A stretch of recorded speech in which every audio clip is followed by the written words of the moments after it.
Ce show est dédié pour la Tchouva Shlema de Alain Chaim Ben Fortuné et de Benjamin et de son fils Benjamin Ruben Ben Florence, offert par son fils. Bezrat Hashem. Alors dans le cadre de notre rubrique Les joyaux de la Paracha, Parachat Béchalach, Am Israël sort d'Égypte. Ça y est, on sort et on arrive près de la mer Rouge. C'est une erreur, c'est pas la mer Rouge, c'est la mer de Jon, Yam Souf, d'accord. C'est un endroit que la mer Rouge, d'ailleurs il semblerait que c'est pas tout dans la région de la mer Rouge. Peu importe, et on a les grands miracles de la mer Rouge. Lorsque Bnei Israël sort d'Égypte, la Torah nous dit Vachamushim yatsu Bnei Israël me'eretz Mitzrayim. Chamushim, Rashi explique armée. Tachmoshet en hébreu, c'est des munitions. Chel Chimush, partie de l'armée qui s'occupe d'amener les armes. Chimush, d'accord, Chamushim. Néanmoins, on a les traductions de la Torah en araméen qui ont été faites il y a 2000 ans environ. Il y en a 3. Celle qui est connue qu'on doit lire chaque Shabbat, Onkelos, le converti, qui explique les mots, traduction normale, presque toujours c'est du mot à mot. On a celle de Rabbi Tan Ben Uziel, qui est un très très grand sage d'Israël. On dit que lorsqu'il étudie la Torah, alors si un oiseau passe au-dessus de sa tête, il tombait brûlé mort par terre du feu de son étude de Torah. Bien sûr, je pense que c'est imagé. Et lui, il traduit en disant beaucoup plus profondément, des choses beaucoup plus profondes. D'ailleurs, quand il a voulu traduire, vous savez que toute la Bible est divisée en 3 parties. Tanakh, Torah, Nevim, Ktuvim. Alors, on a la traduction de Rabbi Ben Uziel pour Torah, c'est donc les 5 livres de la Torah, pour Nevim, les prophètes, mais pas pour les Ktuvim. Ktuvim, on appelle ça en bon français des hagiographes. Bon, les gens me regardent bizarrement quand je dis hagiographe. C'est Télim, c'est Iyov, c'est les Megillot, c'est Daniel. Et il n'a pas traduit. Pourquoi? La Gemara dit que lorsqu'elle veut traduire, une voix est sortie du ciel et elle a dit qui veut. La terre a tremblé. Une voix est sortie du ciel qui a dit qui ose aller vouloir dévoiler mes secrets à mes fils. Parce que dans ces livres-là, dont Daniel notamment, c'est écrit quand Mashiach vient. De façon opaque, on ne peut pas comprendre. C'est marqué un temps après un temps, un demi-temps, d'accord, des centaines de milliers de gens se casser la tête pour comprendre. C'est marqué, personne ne comprendra jusqu'à ce que ça arrive. Donc ça ne sert à rien de se casser la tête, mais vois-tu la Torah, ça aidera plus pour que Mashiach vienne rapidement. Mais Rabbi Yotan Ben Uziel, vu qu'il expliquait le sens caché des choses, alors il aurait expliqué ça. Alors là, du ciel, on l'a interdit de faire cela. Pourquoi je vous raconte cela? Pour dire que son explication est plus profonde. Lui, il dit, le mot chamushim, qui signifie donc munitions armées, vient du mot chamesh. Chamesh, c'est 5. Il dit ils sont sortis 5 enfants par famille. Et c'est super étonnant. Quoi? D'abord, c'est marqué qu'ils se multipliaient d'une façon absolument délirante. Chaque femme qui tombait enceinte, elle mettait au monde 6 enfants. Donc elle est tombée enceinte, on va dire, 8 fois dans sa vie. C'est la moyenne aujourd'hui orthodoxe, 8 enfants, d'accord? 8 fois 6, combien ça nous fait? Beaucoup plus que 5, d'accord? Alors comment 5 enfants par famille? Et tous ils ont 5. Le texte, il joue la traduction, voilà, il dit carrément Kol chad im chamshat felin. Chacun avec 5 enfants. Bizarre. Tout le monde a 5 enfants. Il vient de se marier, il a 5 enfants. Il est marié depuis 20 ans, 30 ans, il a 5 enfants. Qu'est-ce que... Très très bizarre. On a une autre traduction de la Torah, aussi en araméen, on appelle Targum Yerushalmi. On ne connaît pas l'auteur, mais c'est aussi une traduction beaucoup plus... des fois pour une phrase, ils te mettent comme ça une page entière d'accords d'explication, de midrashim, des choses très très belles. Et eux disent, c'est quoi Chamushim? On est parti armé de beaucoup de mitzvot, de bonnes actions. C'est une troisième explication. On a 3 expressions pour le moment. Celle de Rashi qui dit qu'ils étaient armés. Celle du Targum Yonamuzel qui dit qu'ils avaient 5 enfants. Le Yerushalmi qui dit qu'ils avaient des armées de bonnes actions. Et enfin, le Mechilta. Mechilta, c'est le Midrash Halacha qu'on a sur Shemot. Chaque livre de la Torah, à part Bereshit, il a un Midrash. Il y a un Midrash Agada, des histoires, un Midrash Halacha. Beaucoup des braïtot qu'on a dans la Gemara proviennent de Midrash Halacha sur Vaïkra, c'est Torah de Kohanim, qu'on appelle aussi Sifra, et sur Bamidbar Dvarim, c'est Sifri. Sur Shemot, on appelle ça Mechilta. Bon, c'est à l'époque des Tanaïm, Rabbi Akiva, etc. Et là, ils expliquent encore autrement. C'est quoi ce mot Chamushim? Ils disent, comme on a l'habitude de dire, un cinquième. Le mot Chamesh, c'est pas Chamesh, c'est un cinquième. Un cinquième des Juifs sont sortis d'Égypte. 4 cinquièmes sont morts durant la plaie de l'obscurité. Qui a raison? Quatre explications. Ils sont sortis armés, Rashi. Ils sont sortis 5 par famille. Ils sont sortis armés de mitzvot, de bonnes actions, et ils sont sortis un cinquième. Il y a un admor, j'ai oublié de quel chassidut il est, il a écrit un livre qui s'appelle Ber Yosef, extraordinaire, et donne une explication géniale qui réunit toutes les explications. Il dit comme ça: pendant la plaie de l'obscurité, 4 cinquièmes des Juifs sont morts. Qui? Les Rechaïm, des mécréants qui ne méritaient pas de sortir de la terre d'Israël, de la terre d'Égypte pour arriver, pour voir recevoir la Torah au Mont Sinaï. Et la vérité, ce n'était pas franchement des Rechaïm, parce qu'on voit que Datan et Aviram, qui étaient les grands Rechaïm, sont sortis. C'est que ceux qui ne croyaient pas en la Géoula. Je m'adresse à ceux qui nous écoutent. Il y en a qui disent, ouais, bon, Rav Shaya, avec sa Géoula, il commence à nous casser les pieds, d'accord? Attention, ceux qui ne croient pas que la Géoula elle arrive, ils risquent de ne pas sortir du tout, d'accord? C'est des gens, c'était des fois des gens bien, mais ils ne croyaient pas à la Géoula.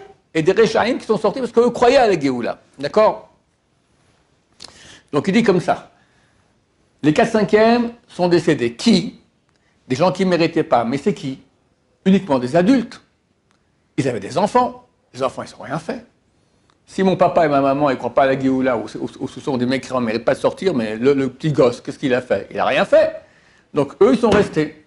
Donc en fait, on a eu maintenant, pour une famille normale, où les parents sont restés vivants, tu avais 4 familles d'orphelins. Que fait un bon juif? Il adopte. C'est 5 fois plus d'enfants, en gros, c'est ça? Voilà. Donc quand le texte, comme ça explique le Ber Yosef, quand le texte de Rabbi Ben Uziel dit qu'ils sont sortis avec 5 enfants, c'est pas 5 enfants.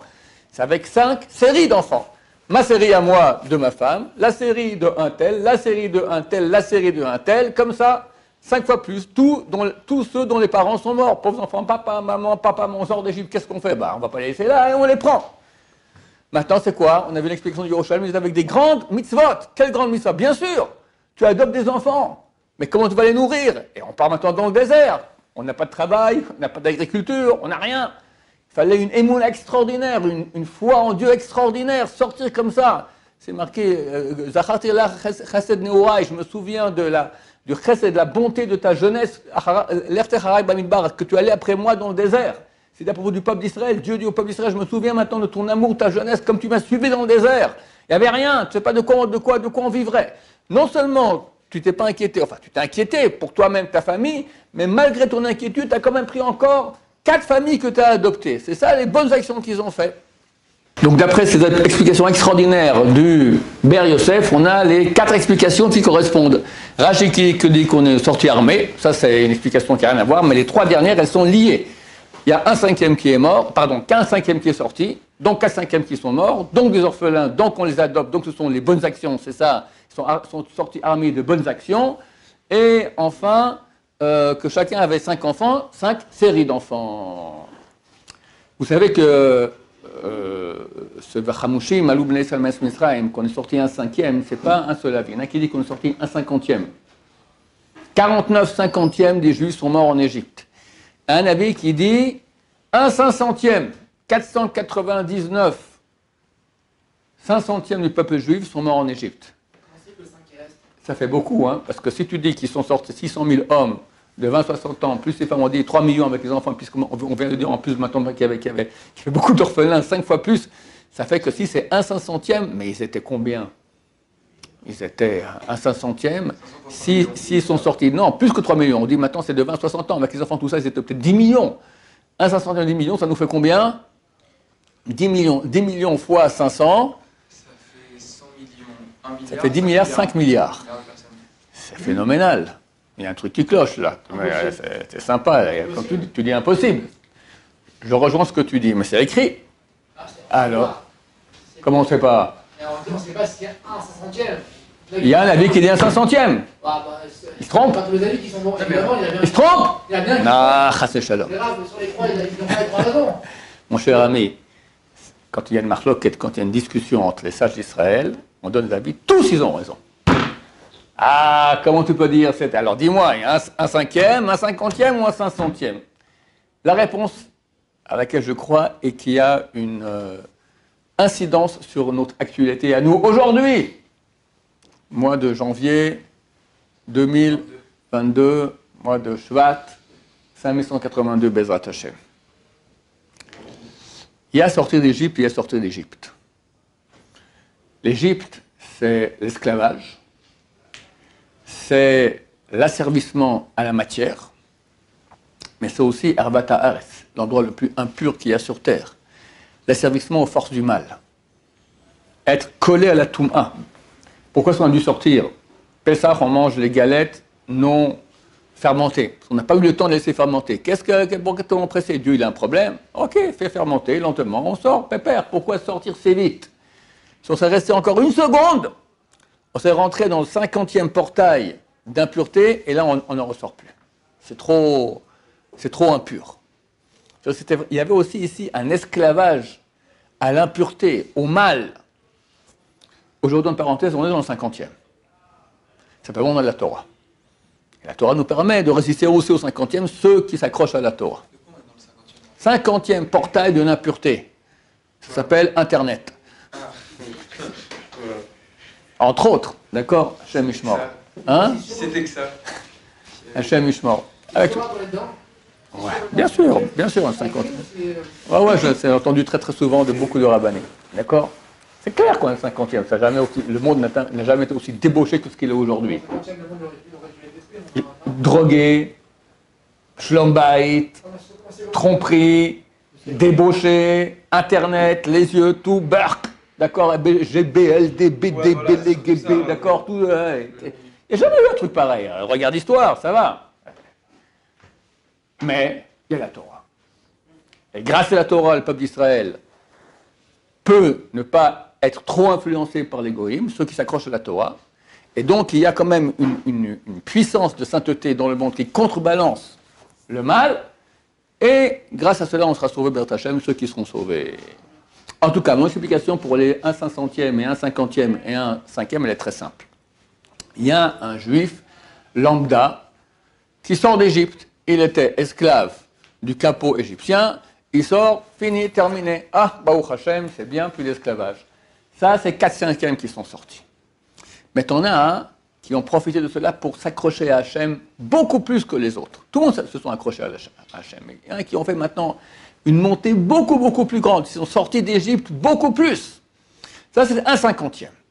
Les 49 50e qui sont restés en Égypte, pas restés en Égypte là-bas dans l'esclavage, ils sont sortis. Ils sont sortis avec les autres. D'accord? On va dire comme ça. 40 50e sont restés en Égypte, 10 50e sont sortis. Mais dans ces 10 50e, il y a 1 50e qui sont devenus des gens beaucoup plus haut de niveau, qui se sont branchés avec Hachem. Ils ont quitté la Touma d'Égypte. Il y a 2 sorties d'Égypte. Une sortie d'Égypte de l'esclavage, une sortie de la Touma d'Égypte. Et 9 dixièmes de ces 10 50e sont sortis que de l'esclavage, mais pas encore de la Touma. Et 1 500e, ça c'est les grands sadikim qui sont complètement arrivés à un niveau de prophétie, un niveau extraordinaire de connaissance d'Hachem, assez rapidement en sortant d'Égypte, et je pense que c'est actuel aussi. Comme Mashiach il va venir, rien que tu regardes le peuple d'Israël, je ne sais pas, c'est marqué, il y a un verset dans Micha, qui etzetra me'eretz Mitzrayim a'on niflaot. Comme tu nous as sortis d'Égypte, ainsi tu nous feras des miracles à la fin. De là on apprend qu'il y aura une ressemblance entre la sortie d'Égypte et ce qui passera à la fin des temps. Où sont ces 4/5e qui ont disparu? À mon avis, ils ont déjà disparu, ils sont assimilés. C'est à peu près ça. Tu prends en France, par exemple, tu as bien 80% des juifs qui se marient avec des non-juifs ou non-juifs. Tu n'es pas au courant des chiffres, mon cher ami. Tu n'es pas au courant des chiffres. Parce que toi, tu connais les juifs que tu connais, mais tu ne connais pas tous ceux que tu ne connais pas. Tu comprends? C'est au moins 80%. Au moins. Non, parce que sur les 80%, il y en a qui ne savent même pas qu'ils sont juifs. Voilà, il y en a beaucoup qui ne savent même pas qu'ils sont juifs, il y en a qui sont... L'arrière-grand-mère était juive, ils sont juifs, mais avant, on a une origine juive, machin, tout ça. Voilà. Et que ceux que tu connais est bien la moitié. Voilà. N'est-ce pas? Moi, de ma génération de copains, d'accord, la majorité se sont assimilés. c'est les copains qui ont fréquenté la communauté juive de Genève. Ils fréquentaient, c'est pas qu'ils étaient out, d'accord? C'est pas, Genève, c'est moins grave que beaucoup d'endroits. C'est pas Paris, Marseille, Lyon, c'est pas des villes où il y a beaucoup. C'est peut-être mieux, je ne sais pas. Quand tu dis beaucoup de Lyon, beaucoup de Torah à Lyon, c'est comparatif, c'est par rapport aux gens qui fréquentent la communauté, mais il y en a beaucoup qui ne fréquentent pas, tu ne sais pas. Bon, en tout cas, je te dis, c'est à peu près les chiffres pour ceux qui savent. Maintenant, ça c'est le 4/5e. Maintenant, ma chère revient.